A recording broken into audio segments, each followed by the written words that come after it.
Hello mga ka-travel!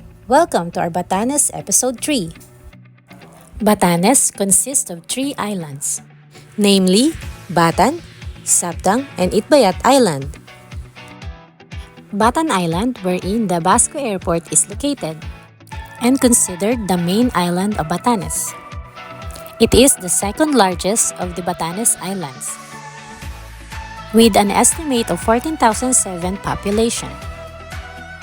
Their municipalities are Basco, Ivana, Mahataw, and Uyugan.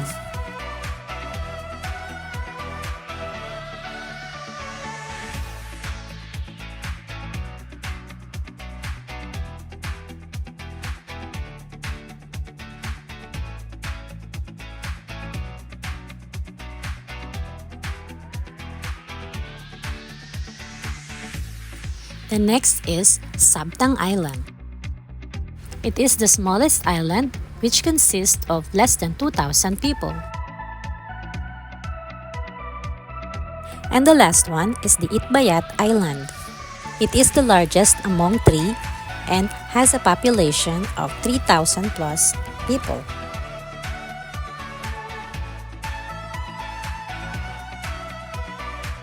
Did you know that the northernmost point of the Philippines is not Batanes, but it is Yami Island?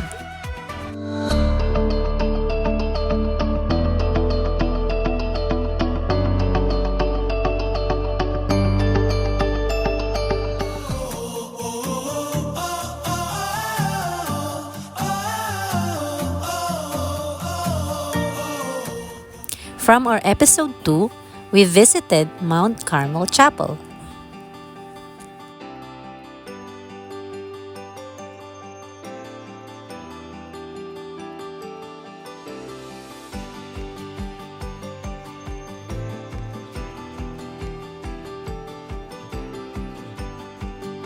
Our second stop is the view of the hedgerows. We got to see from afar the Fundación Pasita, a high-end hotel in Batanes.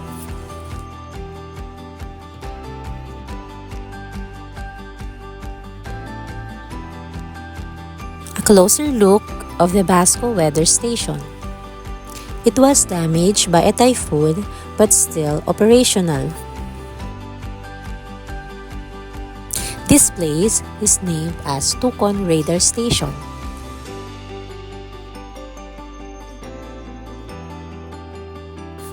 And this is the Itbayat Island. And lastly is the Mount Iraya. For this episode, let us now continue our North Batan tour.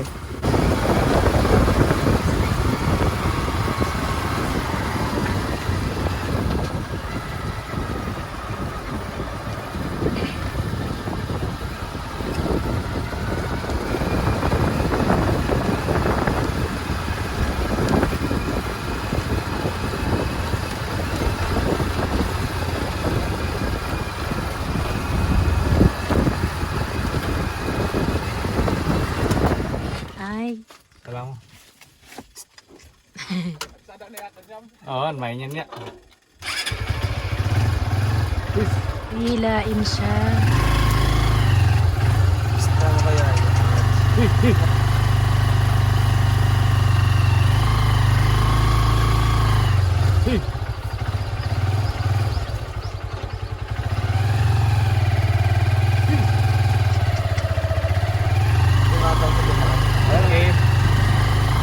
Pagala-gala lang yung mga kalabaw, ano? Talagang solid yan na rock formation.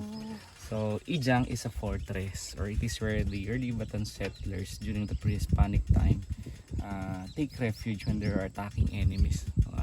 And usually baka tribal wars May lang. tanan din. Wala po. Solid talaga siya. Okay. So, usually the places of settlements are found nearby these Ijangs. Marami ito. Hindi lang isa ito sa Batanes. Pero Ijang ang tawag sa Ijang ang tawag. Oh.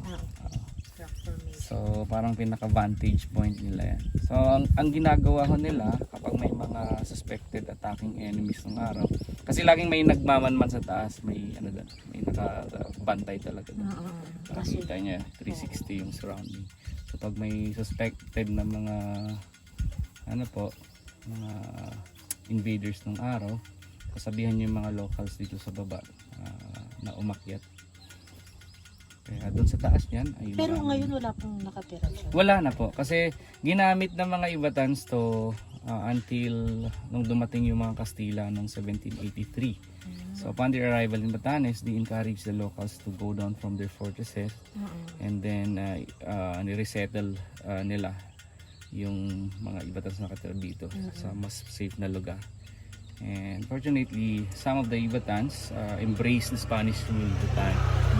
But not all, but most of them. Kasi there's one in Sabtang, sa may Malakdang Sabtang, may isang chieftain doon na hindi nagpasakop talaga sa mga Kastila. So what he did was, he revolted against them. And then unfortunately, syempre hindi naman niya kayang force ng Spanish that time. So when he was caught, they brought him in front of the capital and then he was executed there by hanging. So yan ang nangyari. Kasi Bro. Good afternoon po. Ano lang kami ng ano? Sir. Walang ano doon. Baka may kalaban dito eh. So yan yung nangyari. Marami po sundalo. Hindi, mga trainees. Alright. So, by the way, that's the first occupation na nangyari sa Batanes, yung Spanish occupation noong 1780s. And then the second occupation was the American occupation ng mga early 1900s po. So, yung mga Kastila they brought Christianization in Batanes. But the Americans brought education in Batanes. So, nung nandito sila, they put up schools and then tinuruan nila yung mga locals. Kaya yung mga lolo't lola namin, ang gagaling mag-English dahil yung mga teacher nila, mga Amerikano. So, that's the second occupation, yung American occupation. The third and the last is the Japanese occupation. Spanish, So, US. tapos yung Japanese. World War II. So, yes, kasi after they bombed Hawaii, dito sila sa Batanes next. So, binomba naman nila dito yung tower just beside the lighthouse. Pakita ko sa inyo mamaya to cut the communication. Kasi that time, may mga bases pa rin ng mga Amerikano dito. So, they have there the telecommunication base dun malapit sa may Iraya. So, andyan pa, sa may lighthouse. Andyan pa rin yung mga buildings who used to that are used to house their communication facilities that time. Pero yung tower talagang wala na, nag-collapse yun nung binomba ng mga Hapon. So bago bumaba yung mga Hapon sa Luzon, Batanes is their jumping board. Mas nauna muna sila dito. Kasi since ang lapit namin sa kanila. Tsaka look, Pacific sa aming kabila. Tapos South China sa kabila. South China. Pagbaba mo, yan na yung North Luzon, yung pinaka-tip Dulo ng ng Luzon. Pilipinas. Alright. So, our next... Ito na ba talaga pinakadulo ng Pilipinas? Yes po. Ito na, no? Yes po. Hindi yung Batanes Tawi-Tawi? po. Hindi po. South yun. Sa South. South yun. Kami sa North. Dulo, dulo yun sa South. Ito Yes, sa po. North. Tama. Yes po. Taiwan na sunod yun. Taiwan, yes. And did you know that Batanes is much closer to Taiwan compare mo sa tip ng Luzon, which is yung Apari. Kasi ang distance namin from the northernmost tip of Luzon, which is yung Apari, is mga 280 kilometers. Samantalang from the southernmost of Taiwan sa may Kaohsiung, 180 lang yung distance. Di ba yung namin. kanta dati na Itbulaga, mula Apari? Apari lang, kaya kala namin kabilang kami sa Taiwan eh. Oo. Tapos Hindi binago, kami naging na-recognize, Batanes. Wala Batanes. Buti hindi naman inano ng Taiwan, ano? Yung Hindi naman. kasi ang closer. Oo, hindi naman. Hindi kagaya ng China. China, eh. oo. Actually, dun sa yung bago nilang 11 dash line, 11 ba 10? Kasama ang Batanes. Talaga? Sinasali pa? Huwag naman. Naman. Pagbigyan niyo sa amin. Oo. Thank you. Baka kailangan nyo na ng passport pag pumunta kayo. Batanes, just to passport. Batanes, China. Republic of China. Republic of China.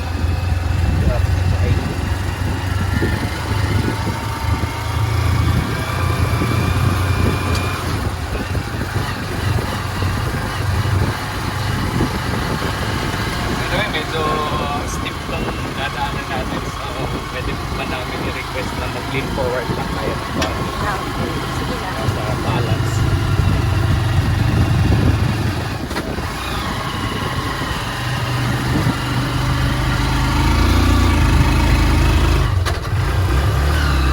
Taas pa. Oo, medyo steep diba?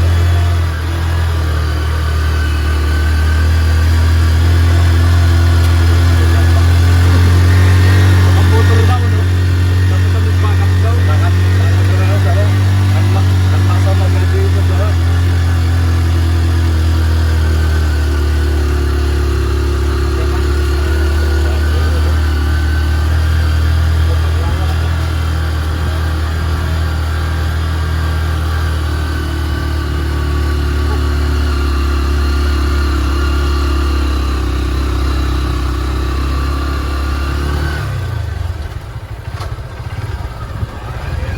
So yung design ko tama. Dapat sana may tayo ka, no? Ano na kuya ko do, kabudibot-buta ng tunnel. Ay, ito na. Magkakalapit lang. Oo nga, ang gagaling nga yung lalapit lang. Sabi lang may ano? So, actually, kaya binawalan niya na pasukin for now kasi may sighting ng white-pit viper dito sa Viper. sa nakaraan. Pero kung gusto niyo naman, pwede naman. Basta ingat lang dahil. Okay. Ay, hindi tayo mag-shades kasi hindi na makita. Anyway, the Japanese forces arrived in Batanes noong December 8, 1941. The same day nung binomba yung Hawaii. So that's the start of their occupation in Batanes, and then they stayed until 1945. So kaya may mga tunnel dito around dito sa Batanes. Dahil ito, like this one, ginamit nila ito na pinaka-shelter nila at taguan during their time in Batanes. Ito parang ito yung pinakasikat na tunnel. Oo, kasi ito yung accessible sa daan. Kasi, pero marami. Marami to sa amin. Hindi lang isa. Tara, bakit? So, Flashlight. May misa. oo. Kahit dito lang tayo kasi medyo delikado. Ay, kasi sobrang yung dilim ano, pala. Tsaka may, kala ko may tubig. Ha? Yun nga, there was a sighting of the white pit viper inside just a few months and medyo delikado. Hindi siya. lang po isa. Parang ganon. Hindi natin masabi. Malamig kasi sa loob kaya Oo talaga. nga. Flashlight. Walang sa bukod. Well, wala namang naging casualties dito. Ginawa lang nila itong Ang shelter. lamig. Malamig sa loob. Sarap. Kasi this is actually limestone, and naturally ang limestone malamig to. So more or less mga 150 meters yung haba nito. And then it has parang lower level. Ito yung pinaka-upper level ng tunnel. Pagdating kasi sa gitna, there's an intersection there. It's a 45 degree steep na hagdan. Pababa dun sa kanilang mga chambers. Malayo pa to. Parang nakakatakot. Pag ganun to, pag ganun. Tao dyan. Pag ganun. Wala ba tong ilaw tong... Wala po. Hindi, yung camera ko, yung Ay! mismong camera ko parang walang ilaw. May gadgets pa kasi yung mata mo kasi galing tayo sa labas. Ay, Shadow nila.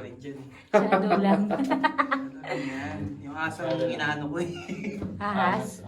Halika na, ayaw mo ituloy. Saan? Diba tutuloy pa to? Oo, pero yun nga ma'am, medyo hindi siya masyado bagay. nabayag. Advisable na huwag muna eh. Tapos. Hindi yung ano ko, yung asa inaano ko. Kasi yung napanood ko sa vlog, dumiretso sila. Diretso ba? Tapang nila. Hindi pa ata nakita ng ahas nun. Tapos ano pa, way before. Ay, August yon last year. Way before pa. Okay. Sige na nga. Short ka pa naman. At least Bye-bye. Ito. Nakabuka This is actually 5-door tunnel. Ito yung pinaka main door. Mm-mm. And then lahat po ng butas nitong tunnel na to is strategic kung saan siya nakaharap. Like this one, and then the second door Mm-mm. ay these are facing the airport paglabas. And then another door sa kabilang side nito Ito yung door na to. Oh, yan yung second door. Tapos, there are Kalapit two lang. exits sa pinakababa.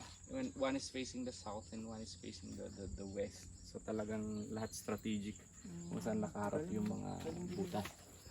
Siyempre, alam mo naman yung mga lulusubin Japanese. sila sa loob. At least marami silang exit point. Oo, totoo. Talagang mautak din yung mga ano eh. Mautak. Mga hapon. Tingnan mo naman yung technology nila, di ba? Di lang, basta alam mong made in Japan, alam mo na yun. Truth. Quality yan. Yan, Honda. Oo.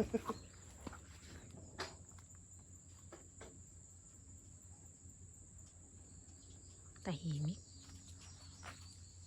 Okay. Train. Ate yung pamangkin ko dito na.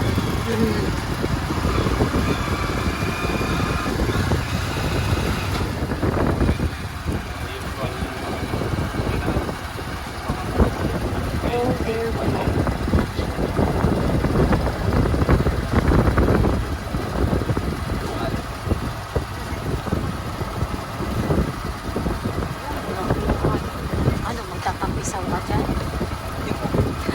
Parang delikado.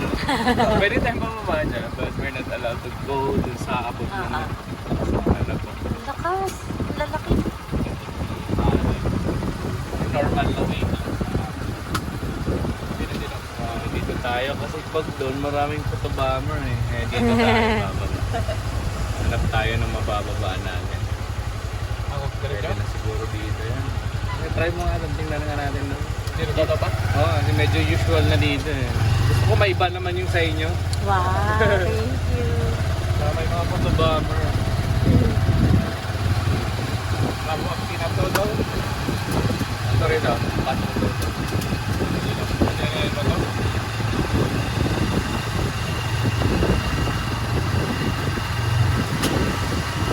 Para siyang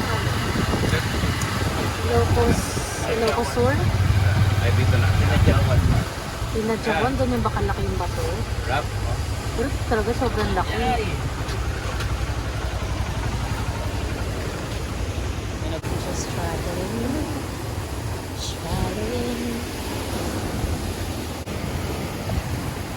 May mga nagtatapon dito ng basura. Bad yun ah.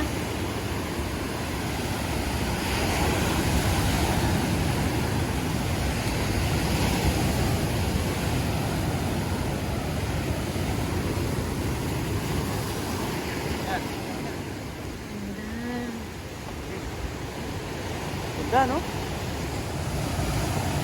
Ang ganda. Pero hindi talaga ideal Hindi swimming. pwede. Babangga ka dyan. Mauuntog ka dyan sa ano.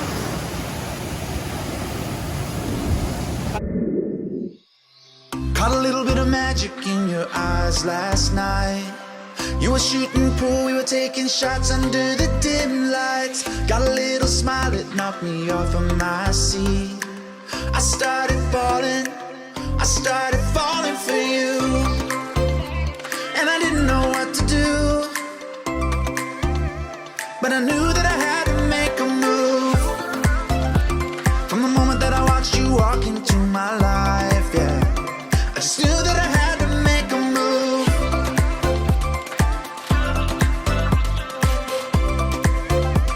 And I knew that I had to be with you.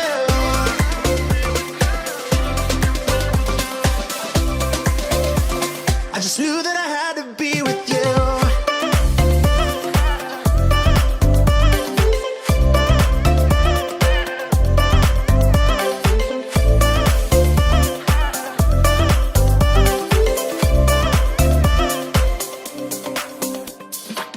Thought about us eating breakfast in my bed.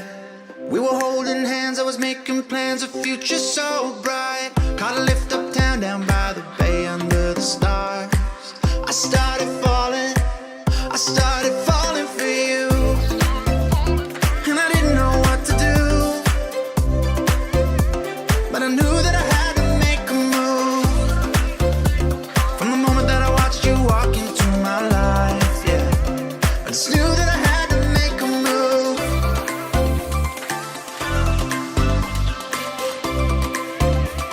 And I knew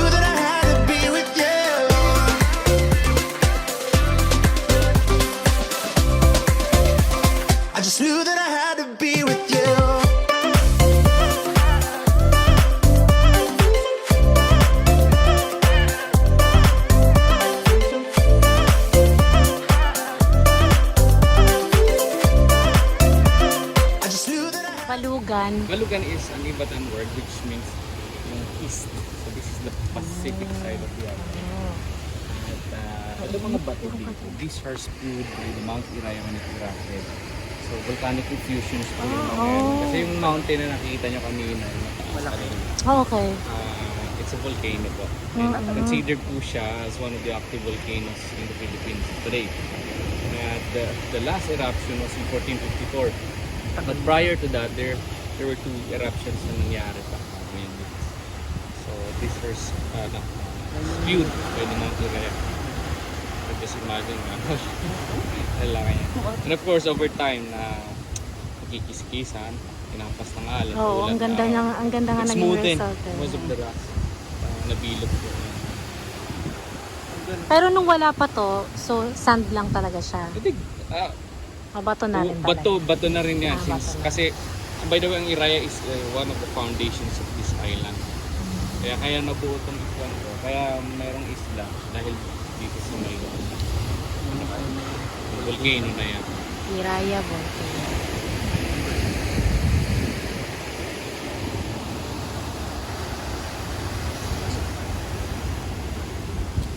Picture ka? Valugan Boulder Beach.